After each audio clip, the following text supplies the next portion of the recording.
शिवाय।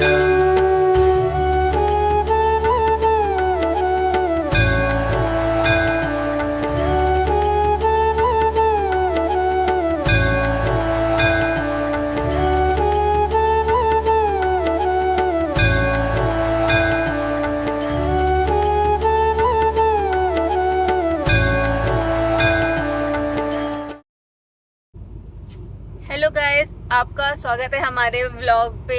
आज का व्लॉग होने वाला है, जैसे हमने बहुत सारे ट्रैवलिंग व्लॉग बनाए, उनमें से एक ये सीरीज चलेगी जो है बनारस के लिए। हम लोग जा रहे हैं via road, Kanpur to Banaras जा रहे हैं। कैसे जाएंगे, कितने दिन का स्टे है, कहाँ कहाँ घूमेंगे, भगवान के दर्शन कैसे करेंगे, वहाँ क्या मतलब एस्टिमेट कितना आता है, सब कुछ हम आपको वन बाय वन इसमें बताते रहेंगे। और ज़्यादा लंबी वीडियो नहीं, बस छोटी सी वीडियो में पूरा कवर करके हम आपको दिखा देंगे। ठीक है, तब तक आप हमारे साथ बने रहिए। कानपुर से बनारस की दूरी की बात कर ले तो ये है 350 किलोमीटर। यहाँ पे आपको 6 से 7 घंटे लग सकते हैं।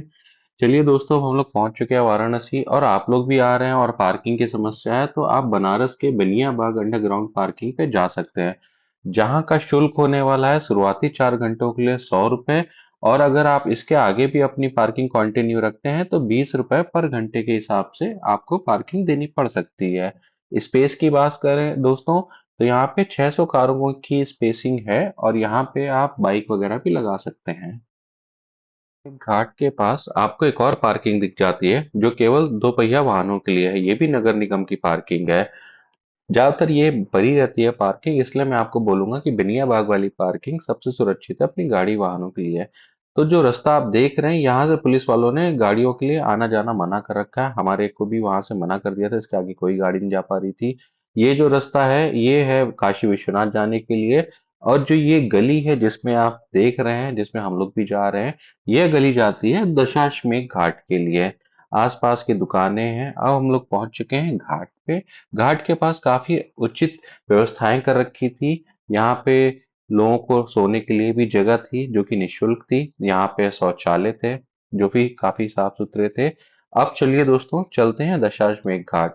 दशाश्वमेध घाट पे पहुंचने पे देख सकते हैं गंगा जी आप कितनी ऊपर तक आ रखी हैं। ये घाट के लगभग ऊंची वाली सीढ़ी तक टच कर रही थी। हम लोगों ने यहाँ पे स्नान वगैरह किया। स्नान के बाद दोस्तों अब जाना था विश्वनाथ जी के दर्शन करने के लिए। यहाँ पे आपको एक सरकारी लॉकर भी मिल जाता है जहाँ पे आप अपना लैपटॉप, बैग, कार की या मोबाइल वगैरह निःशुल्क रख सकते हैं। गेट नंबर 2 के पास ही हम लोगों ने लाइन लगा दी थी। और चलिए दोस्तों, अब चलते हैं दर्शन करने के लिए। हर हर महादेव। अगर आप लोग लाइन पे नहीं लगना चाहते और तुरंत वीआईपी दर्शन करना चाहते हैं तो उसके लिए आपको सुगम दर्शन के लिए अप्लाई करना होगा। सुगम दर्शन दो तरीके से अप्लाई होते हैं, एक ऑनलाइन एक ऑफलाइन। ऑफलाइन का तरीका मेरी स्क्रीन पे था, जिसमें आपको क्यूआर कोड स्कैन करना होगा और उसमें अपना आधार कार्ड, नाम और एज डालनी होगी और उसके बाद एक फॉर्म फिल करके देना होगा जिसकी फीस है। अब ये यूपीआई के थ्रू भी कर सकते हैं। वहीं अगर दूसरे ऑनलाइन मेथड की बात करें दोस्तों, तो आप दिखाई गई वेबसाइट पे जा सकते हैं और इस वेबसाइट से आप ऑनलाइन आरती वगैरह भी बुक कर सकते हैं। दर्शन के बाद दोस्तों हम लोग वापस 2 नंबर गेट से दशाश्वमेध घाट पे आ चुके थे। अब हम लोगों को लग रही थी भूख, तो हम लोगों ने सोचा कि चलो यहाँ की प्रसिद्ध कचौड़ियाँ खा लेते हैं।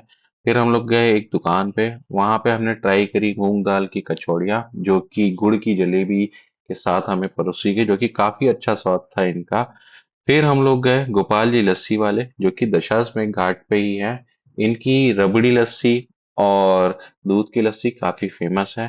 तो हमने भी एक एक लस्सी यहाँ पे इनको बोल दी लगाने के लिए। और बनारस आए और यहाँ पे लस्सी और पान नहीं ट्राई किया तो क्या किया दोस्तों। तो चलिए दोस्तों, ट्राई करते हैं लस्सी और आप बताते हैं कैसा स्वाद था। रबड़ी लस्सी का मैं टेस्ट बताता हूँ दोस्तों। काफी थिक थी लस्सी और काफी अच्छा स्वाद था। वहीं मेरी वाइफ ने ट्राई करी नॉर्मल दूध वाली लस्सी, उसने भी बोला कि लस्सी का स्वाद काफी अच्छा था। फिर हम लोगों ने किया वहां से एक रिक्शा, क्योंकि हमें जाना था भैरव घाट। और भैरव जी की यहाँ से दूरी काफी थी, 1.2 किलोमीटर। तो हम लोगों ने रिक्शा कर लिया था। अब हम लोग पहुंच गए हैं भैरव जी की गली। और भैरव जी के दर्शन के लिए आपको इन्हीं गलियों से होके जाना पड़ेगा। यहाँ पे आप देख सकते हैं चित्रकारी कर रखी थी लोगों ने एक जैसी। तो हमने पूछा लोगों से, तो लोगों ने बोला कि नगर निगम ने ही ऐसा इन्होंने बना रखा है डिजाइन। और यहाँ पे सब घर ऐसे ही पुते हुए हैं।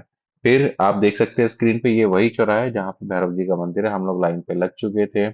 थोड़ी देर में लाइन में लगने के बाद हमारे दर्शन हो गए। भैरव जी के दर्शन काफी अच्छे हुए। यहाँ पे आप चाहे तो फोन वगैरह ले जा सकते हैं, बट अंदर परिसर के फोटोग्राफी करना अलाउ नहीं है। तो चलिए दोस्तों, दर्शन करते हैं। दर्शन के बाद मिलते हैं आपसे। दर्शन के बाद दोस्तों हम लोग वापस आ गए थे खाने के लिए, क्योंकि दोपहर हो रही थी।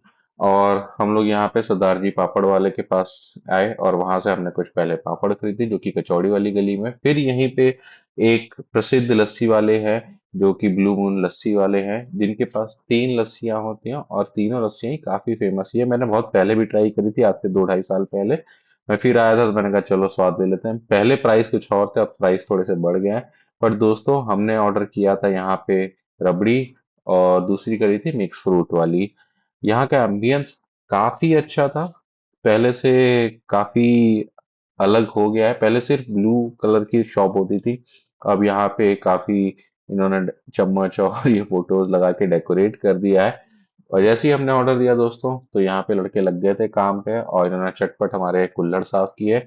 और ये चीज तो है, पूरे बनारस में आप कहीं पे भी लस्सी पीजिए, आपको कुल्हड़ पे ही लस्सी सर्व करी जाएगी। तो इन्होंने हमारी लस्सी लगानी शुरू कर दी थी, और सच बताओ दोस्तों, इस लस्सी का स्वाद काफी अच्छा था। अब जब वेट नहीं हो रहा था हम लोगों से, भूख बहुत तेज लग रही थी, तो मैंने बोला भैया आप जल्दी करना, भूख बहुत तेज लग रही है, थोड़ा सा हमें जल्दी लस्सी लगा देना। तो दोस्तों बताते हैं आपको लस्सी आने के बाद कैसा स्वाद है इसका, क्या वैसी स्वाद है जैसे इसका पहला था।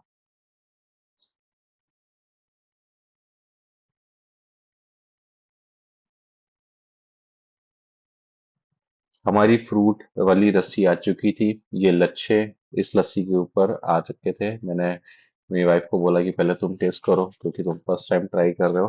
तो उसने टेस्ट किया, और उसने पहला चम्मच लेने के बाद ही मुझे बोला कि हाँ, ये काफी अच्छी लस्सी है। फिर हमने ड्राई फ्रूट की लस्सी आई थी मेरे लिए, मैंने ट्राई करी, और मेरी लस्सी चखने के बाद उन्होंने भी फिर से ड्राई फ्रूट की लस्सी ट्राई करी। तो दोस्तों इस तरह से हमारी यात्रा कंप्लीट हो चुकी थी। तो चलिए दोस्तों बात कर लेते हैं बजट की। कानपुर से वाराणसी का डिस्टेंस होता है 700 किलोमीटर, तो आप अपनी फोर व्हीलर के हिसाब से अंदाजा लगा सकते हैं कि कितना आपको माइलेज लगेगा। वहीं टोल की बात करूं तो 4 टोल पड़े थे हमें रास्ते पे, और चारों ही NHI के टोल थे, जिसका आप 700 रुपये एक तरफ का मान लेते हैं, तो 1400 रुपये दोनों तरफ का। बट अगर आपके पास एनुअल पास है, तो ये पास से ही आपके कट जाएंगे। इसी के साथ आशा करता हूँ दोस्तों कि मेरी दी गई हुई जानकारी आपको अच्छी लगेगी। अगर अच्छी लगे तो प्लीज़ मेरे चैनल को लाइक करिएगा, सब्सक्राइब करिएगा। अगर किसी और चीज़ के बारे में आप जानना चाहते हैं जो इस वीडियो में था, और आप उसके बारे में पूछना चाहते हैं, तो प्लीज़ कमेंट में आप अपने बात लिख सकते हैं, आपको हम रिप्लाई देंगे। इसी के साथ वीडियो समाप्त करता हूँ दोस्तों। हर हर महादेव।